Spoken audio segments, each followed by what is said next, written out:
Kecanggihan teknologi dan untuk menunjang kehidupan manusia, banyak roket dan pesawat luar angkasa yang telah dikirim untuk mengorbit ataupun melakukan penelitian di luar angkasa.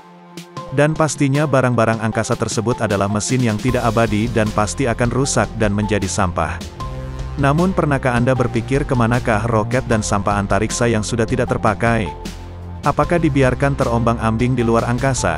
Jawabannya adalah tidak. Mayoritas sampah antariksa mendarat di suatu tempat di lautan. Biasanya, perancang misi akan menargetkan wilayah tertentu untuk pendaratan, seperti area tak berpenghuni di samudera luas.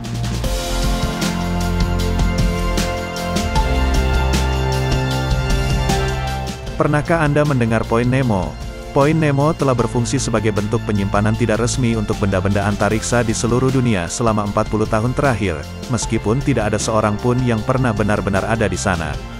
Point Nemo merupakan salah satu zona yang paling terpencil dan sulit diakses di bumi, yang berada di Samudera Pasifik bagian selatan. Zona ini menjadi titik terjauh dari daratan ke segala arah di planet ini. Point Nemo diapit oleh 3 benua, yaitu Australia di sebelah kiri, benua Amerika Selatan di bagian kanan, dan benua Antartika di bawahnya.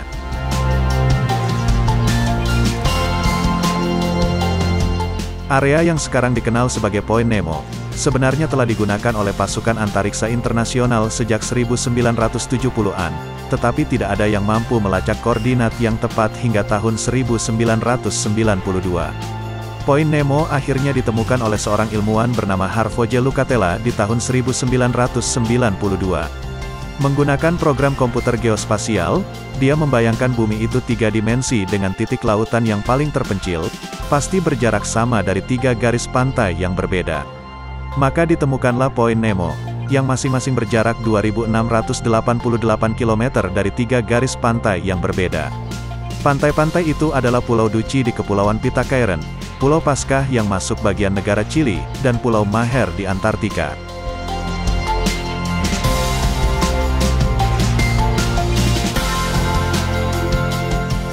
Diolah dari berbagai sumber, sebutan ini tak serta-merta muncul begitu saja. Pada 1870, 100 tahun sebelum Point Nemo menjadi pemakaman luar angkasa, Jules Verne menerbitkan novelnya berjudul 20,000 Leagues Under the Sea. Buku itu membahas petualangan Kapten Nemo, seorang lelaki yang kehilangan segalanya dan menjelajahi samudera dengan kapal selam bergaya steampunk bernama Nautilus. Ekspedisi laut dalam yang dilakukan Kapten Nemo membawanya ke tempat-tempat unik, termasuk Antartika dan kota Atlantis yang hilang. Dia bahkan mencapai apa yang digambarkan Verne sebagai titik terluar samudera. Jadi, sudah sepantasnya begitu titik ini secara resmi ditemukan pada 1992, ia dinamai sesuai dengan Kapten ikonik Nemo. Tapi kalau menurut bahasa Latin, Nemo memiliki arti, no one. Nama resmi dari Point Nemo lainnya adalah The Oceanic Pole of Inaccessibility.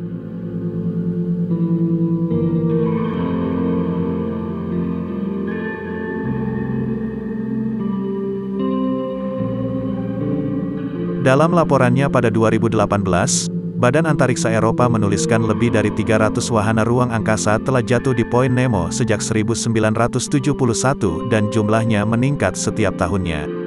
Tak heran jika Point Nemo dikenal sebagai kuburan pesawat ruang angkasa, dikarenakan tidak banyak biota laut dan jauh dari pemukiman manusia, maka Point Nemo dijadikan tempat sampah wahana antariksa. Wahana antariksa tersebut seperti satelit hingga pesawat-pesawat tanpa awak. Inilah mengapa Point Nemo lebih dikenal oleh astronot daripada orang-orang di daratan.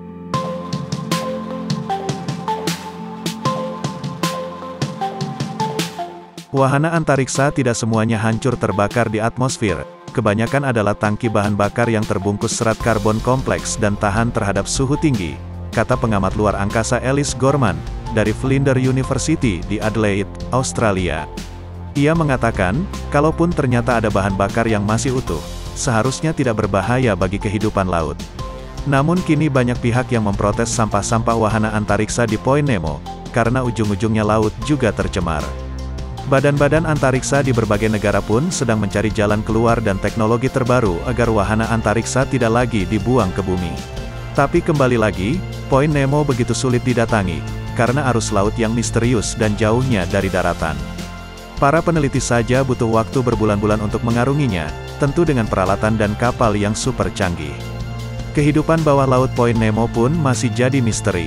Baik dari biota laut di dasar laut hingga kontur tanah di dasar lautnya. Tahun 1997 misalnya, terdengar suara bloop dari dalam lautnya yang membuat heboh. Diteliti dan direkam oleh National Oceanic and Atmospheric Administration atau NOAA, suara bloop direkam dengan hydrophones khusus yang pernah digunakan tentara AS, untuk mendeteksi kapal selam yang berjarak 5.000 km.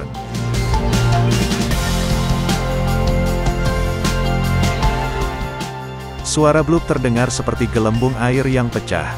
Banyak peneliti berpendapat, suara itu bersumber dari makhluk hidup. Namun ada juga yang berpendapat, suara itu berasal dari aktivitas di dalam bumi seperti gempa. Menjadi tempat yang paling sulit didatangi, Point Nemo juga jadi tempat paling kesepian. Sangat sulit untuk ke sana, jauh dari mana-mana. Sekaligus menyimpan misteri yang penuh cerita.